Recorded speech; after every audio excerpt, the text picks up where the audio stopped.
അപ്പോൾ എല്ലാവർക്കും സുഖമാണോ? കുറേ ദിവസമായി പിന്നെ ഇങ്ങനെ ഒരു വീഡിയോ ഇട്ടിട്ട് കുറേ ദിവസം ഇങ്ങനെ നമ്മൾ സംസാരിക്കുന്നത് ആർക്കും ഇഷ്ടമല്ല എന്ന് പറയുന്നത് കൊണ്ട്. പക്ഷെ ഞാൻ വീഡിയോകൾ എടുക്കാറേ ഇല്ല. ഞാൻ കഴിക്കാൻ വേണം ചൂട് പൊറോട്ട. അയ്യോ ഭയങ്കര ഡയറ്റാണ്, ഓട്സൊക്കെയാണ് കഴിക്കുന്നത് 3-4 ദിവസം. പിന്നെ പൊറോട്ട കണ്ടപ്പോൾ ഒരു കൊതി പൊറോട്ട ഇടണമെന്ന്. അത് കാര്യമുണ്ട്. ഇത് വഴിയോര കടയിലെ പൊറോട്ടയാണ്. അപ്പോൾ ഭയങ്കര സൂപ്പറാണ് അവിടുത്തെ പൊറോട്ട. നല്ല നല്ല നല്ല പൊറോട്ടയാണ്. സൂപ്പർ. നമുക്ക് കറിയൊന്നും വേണ്ട കഴിക്കാൻ. അപ്പോൾ അങ്ങനത്തെ പൊറോട്ടയാണ്. അപ്പോൾ ആ പൊറോട്ടയും അവിടുത്തെ കറി അവിടുത്തെ തന്നെ അവർ ഈ കറിയായിട്ട് കൊടുക്കുന്നത് പിന്നെ ഗ്രേവി അവിടുത്തെ ചിക്കൻ കറിയുടെ ഗ്രേവിയാണ്, മറ്റേ നാടൻ കോഴിയുടെ ഗ്രേവി. അല്ലാതെ ഗ്രേവി ഉണ്ടാക്കി വെച്ചിട്ടല്ല കൊടുക്കുന്നത്. അപ്പോൾ അതുകൊണ്ട് അത് തിന്നൊന്നൊരാഗ്രഹം. പിന്നെ നമുക്ക് എന്താ ബീഫ് കറി ഉണ്ട്. ബീഫ് കറി ഉണ്ട്. അത് വേറെ ഉണ്ട്. ഇത് ഞാൻ ചിക്കൻ കറിയുടെ കറിയും കൂട്ടി അത് കഷ്ണമൊക്കെ കാണും നാടൻ കോഴിയിലെ അവർ ഫ്രീ തരുന്ന. അത് വളരെ നല്ലൊരു ഇതാണ്. എനിക്ക് ഭയങ്കര ഇഷ്ടമാണ്. അപ്പോൾ അതുകൊണ്ടാണ് അതുകൊണ്ടാണ് നമ്മൾ വീഡിയോ അങ്ങനെ ഇടാത്തത്. വീഡിയോകളൊന്നും ആൾക്കാർക്ക് അങ്ങനെ ഇരുന്ന് ഒന്നും കാണുന്നതൊന്നും ഇഷ്ടമല്ല. അപ്പം ഇപ്പം ഞാൻ വീഡിയോ ഇടാമെന്ന് വിചാരിച്ച് കുറേ കാര്യങ്ങൾ പറയണമെന്ന് തോന്നി. ഒന്നാമത്തെ കാര്യം, നമ്മളെ കട ഷിഫ്റ്റ് ചെയ്തിട്ടുണ്ട്. 1-ാം തീയതി മുതൽ നമ്മൾ കൊടുക്കുന്ന നമ്പറിൽ വിളിച്ചാൽ മതി. കിളിമാനൂരും നിലമേലും കിടക്കലും എവിടെ അവൈലബിൾ ആണ്. 1 മണിക്കൂർ മുമ്പേ വിളിച്ചാൽ മതി, നമ്മൾ എത്തിച്ചു തരും. അങ്ങനെയൊക്കെയാണ് പറ്റുന്ന ദിവസങ്ങളിൽ. അല്ല ആളില്ലെങ്കിൽ മാത്രം നമ്മളെ സ്ഥലത്തേക്ക് വന്നാൽ മതി. അപ്പോൾ അങ്ങനെയൊക്കെയാണ് കാര്യങ്ങൾ. അപ്പോൾ വേറൊരാൾ കഴിക്കുന്നത് വെറൈറ്റിയാണ്, അതുകൂടെ കാണിക്കാം. ഹായ്, ആ വെറൈറ്റി കഴിക്കുന്ന വേറൊരാളാണ് ഈ ഞാൻ. പൊറോട്ടയിൽ വെറൈറ്റി അല്ല, കറിയിലാണ് വെറൈറ്റി.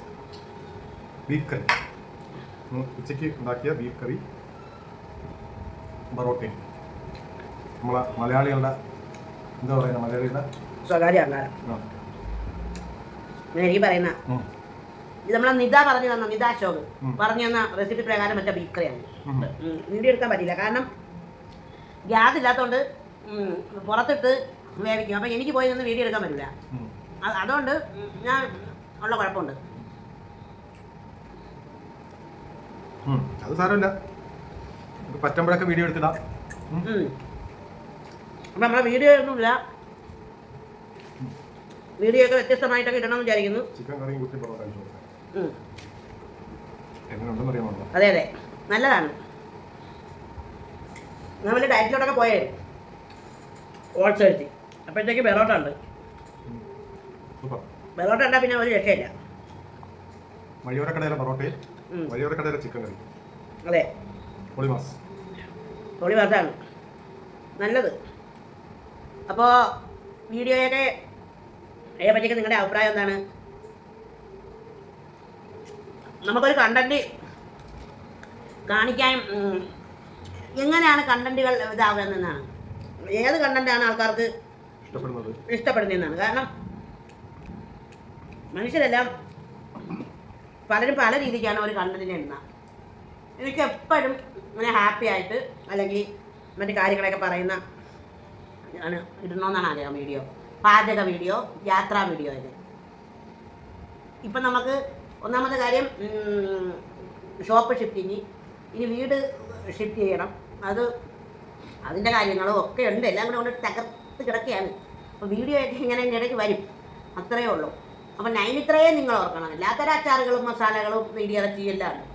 ഇപ്പോൾ എല്ലാവരും ഇടിയിറച്ചി ചെയ്യുന്നുണ്ട്, എല്ലാവരും. അപ്പോൾ ഈ യുദ്ധം വന്നപ്പം ഭയങ്കര പ്രശ്നങ്ങളാണ്. ഇപ്പോൾ ഒരു വാർത്തയെ കണ്ടത്, ഇടിയിറച്ചിയുടെ കാര്യം പറഞ്ഞപ്പോൾ ഞാൻ ഓർത്തത് കൊണ്ട് പറയുകയാണേ.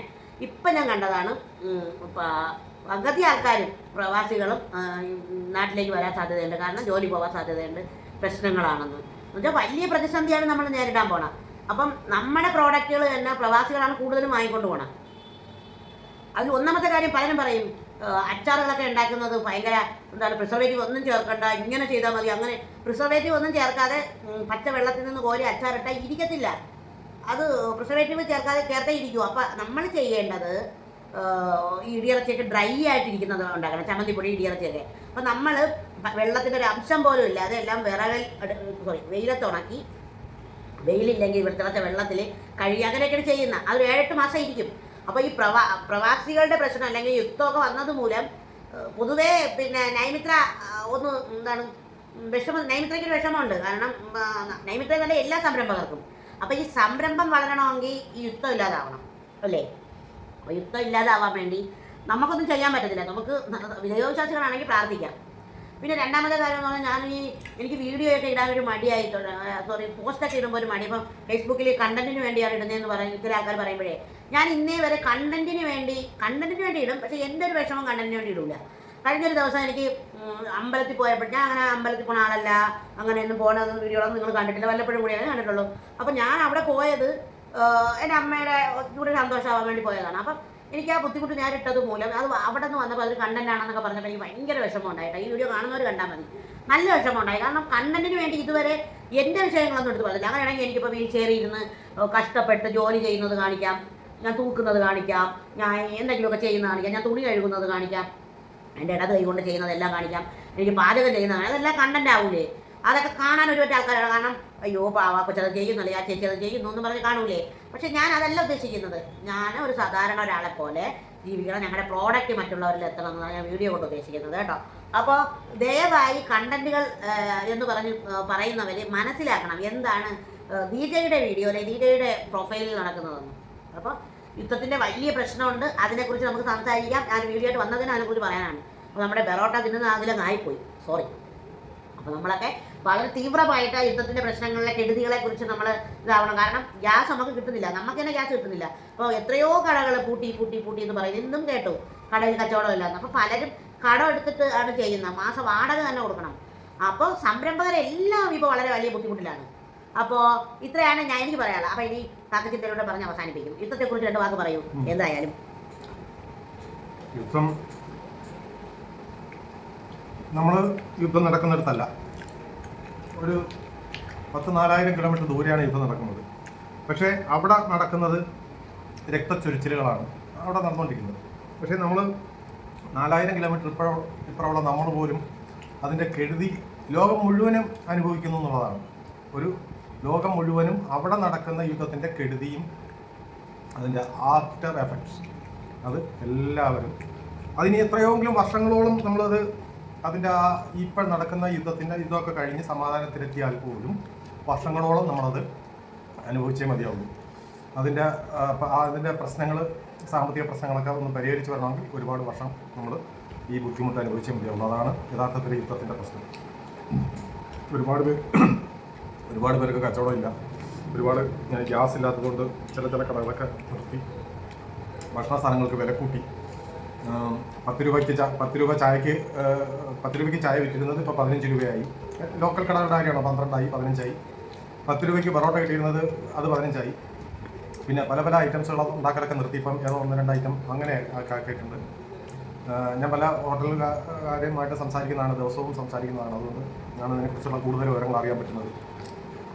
ഈ ഗ്യാസ് അടുപ്പ് ഉപയോഗിച്ചുകൊണ്ടിരുന്നവർ വിറകടുപ്പിലേക്ക് മാറി.